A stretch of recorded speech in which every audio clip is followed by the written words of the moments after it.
Hey guys, it's me, Tiffany Parker. I wanted to pop in today and kind of share with you guys some tips on marketing your events. And I know I've spoke about this plenty of times in the past, but sometimes I feel like it needs to be reiterated, or some people just missed the last video or the last live that I have done. So I don't mind coming back in and talking about it. This is pertaining really for vendor markets, but I'm sure you could find something in this video that can help you in your business if you are not doing vendor markets. So the first thing I want to talk about really in a few things that have came up in conversation over the last couple of months amongst vendors that I've personally spoken to. And the thing is, they're feeling like right now vendor markets are really difficult, and some people are feeling like it's not worth the time and the effort and the money anymore, especially when the pricing for vendor markets are pretty much the same, but the traffic and the commitment isn't there amongst the community or the vendors themselves. So I just want to address that a little bit and to say that because of the times that we're in, the health issues that are going on in our country right now, you have to understand that, of course, vendor markets turnout is not going to be the exact same as it was prior to Rona and her cousin, okay? It's not going to be. So, with that said, if I was a vendor looking for markets right now, I would look at markets, one, that is in a price range where I do not mind making just my bare minimum booth space back or losing my money altogether. And I say that not to say that you shouldn't think about making the money or whatever. What I'm trying to say is right now, across the board, whether you are very poor, middle class, or rich, there is money is tight, and you don't want to spend money that you really don't have to spend on things that you do not know if you're going to get 100% return on. So my suggestion would be to find a vendor market that is just affordable enough, that has a decent reputation or a good reputation, and try that, and make sure when you're spending the money you have the understanding that the traffic might not be there, the way it normally is, or based off of what somebody told you about the market, based off of their experience, because they could have gone to that market prior to Rona and her cousin coming in, okay? So with all that said, I wanted to talk to you guys mainly about marketing the event that you're attending, because it's very important that vendors understand that when they become a vendor at a market, they essentially have a they essentially have a they've essentially joined the team. Okay, it's a team effort when you are a vendor and you're part of a market, from the event producer on down to the person who cleans up the park afterwards. Okay, so the other issue is a lot of vendors feel that there isn't enough commitment as far as marketing the event with other vendors. They say that they've seen vendors that are going to the market. They know vendors that are going to the market the same one that they are, but they never post about it. They don't even mention it to anybody on their page, as if they're embarrassed to be going to the vendor market. So I want to just say that, as for me at least, is unacceptable. I feel that if you are going to attend an event, you should not. Hold on, let me turn this down real quick. You shouldn't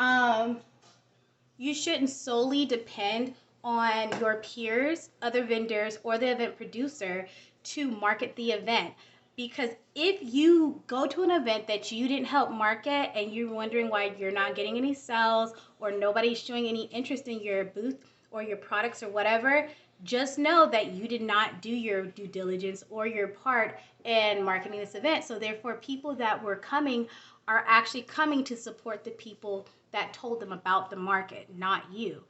And usually there are a lot of vendors out there that feel like, well, I'm going to depend on everybody else to bring a crowd, and hopefully their following comes and supports me as well. And that is not the case in a lot of instances at a lot of markets. But I am going to give some tips today on how to market the event. I will be looking down at my notes, and I want you guys to take the information and do what you will with it. It's just my personal preference on how I feel market should be marketed on Facebook, social media, or whatever.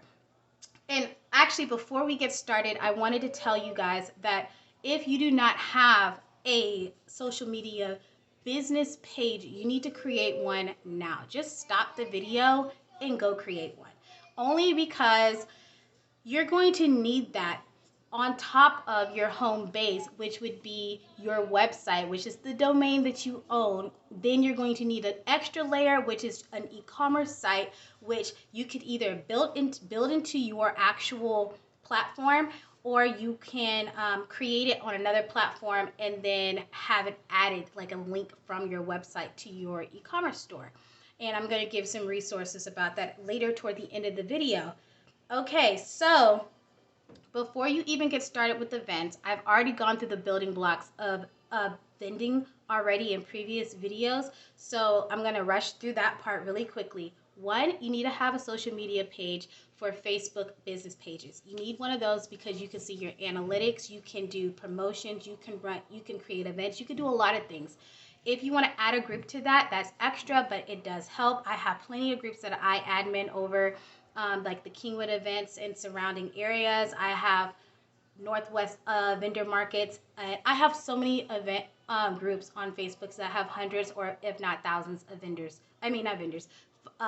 members in it already. So you need that. You need to also have a website. You need to have an e-commerce site, and you need to be engaged on every platform. You need to find a way you can collect emails so you're able to send out newsletters, weekly blog posts, however you want to do it. You need something to collect emails and to always be able to communicate with your following, because just because you have because some people feel like all they need is social media.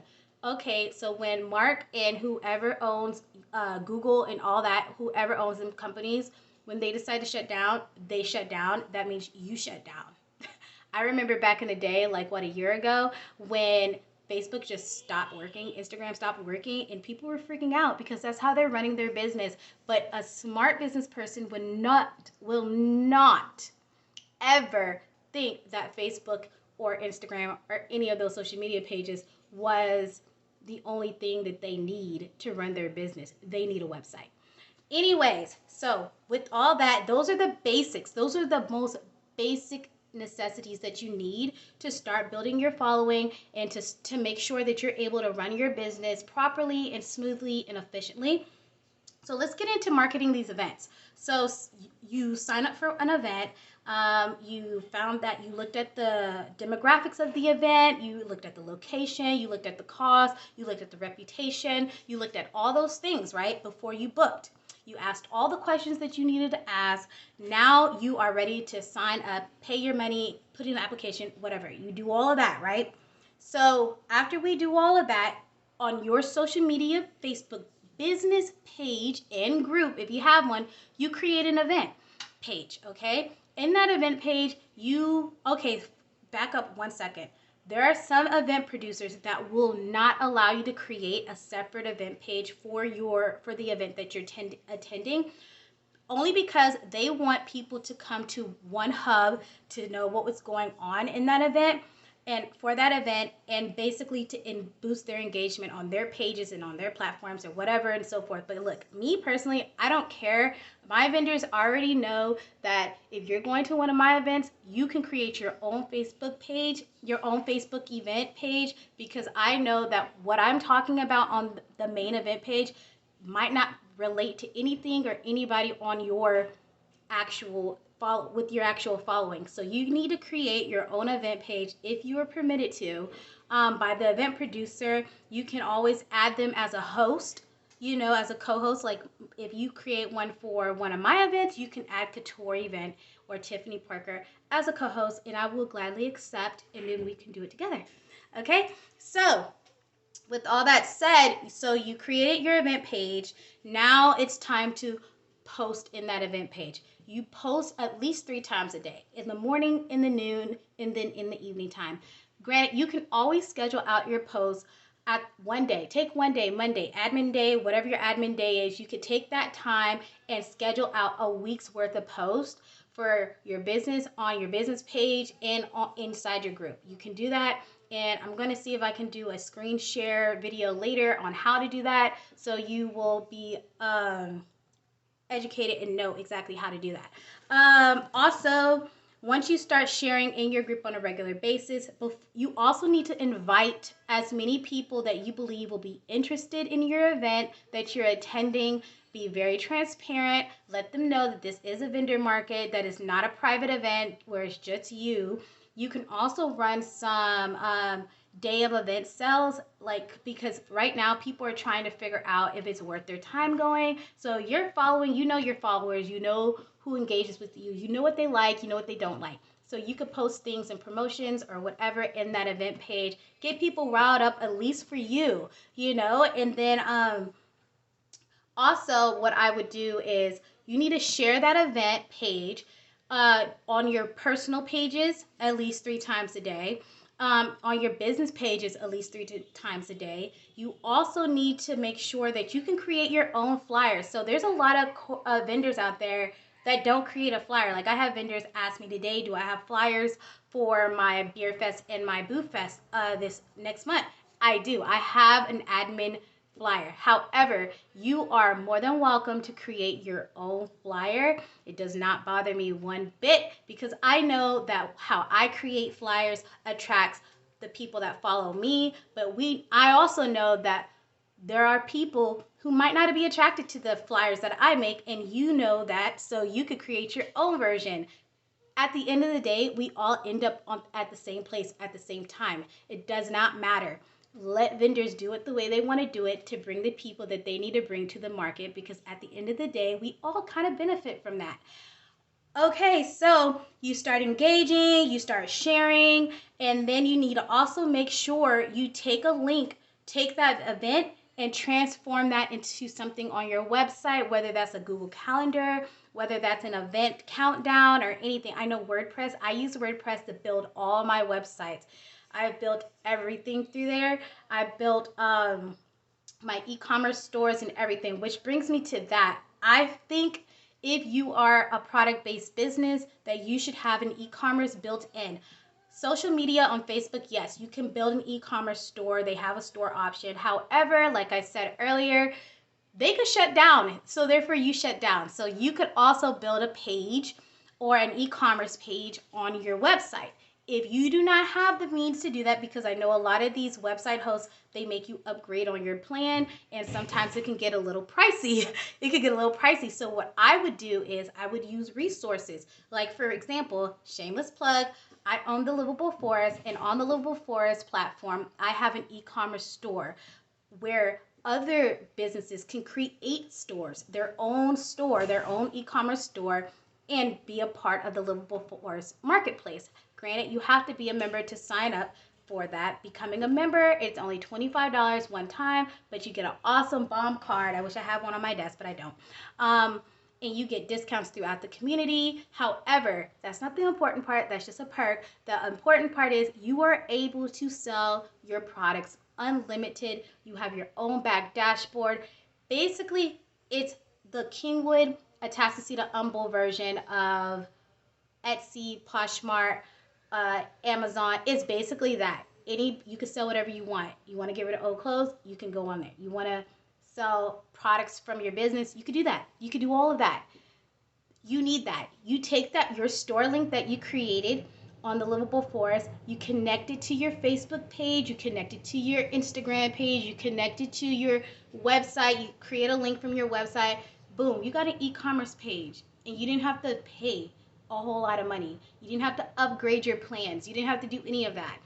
So I'm just saying, there's so many other places you can do stuff like that, like the ones I mentioned, Poshmark, Amazon, Etsy, all that. I don't know how much all those cost, but you can definitely try those as well. There is nothing wrong with cross promotion. You need to post everywhere, especially in this day and age. You just posting on your products on just your Facebook store is not going to cut it in 2021 and beyond. You need to be everywhere. Kind of like when you go to, you get on Poshmark, you get on Etsy or all these other platforms and you see the businesses are on all of them. Yeah, that's what you have to do as a small business owner. You have to be on everything and everywhere as much as you can, as much as you can handle. Also, the last thing about marketing, and the last thing about marketing is make sure you stay engaged. What are you talking to? All right, you guys, I gotta go. The little one's here. Mama, Bye.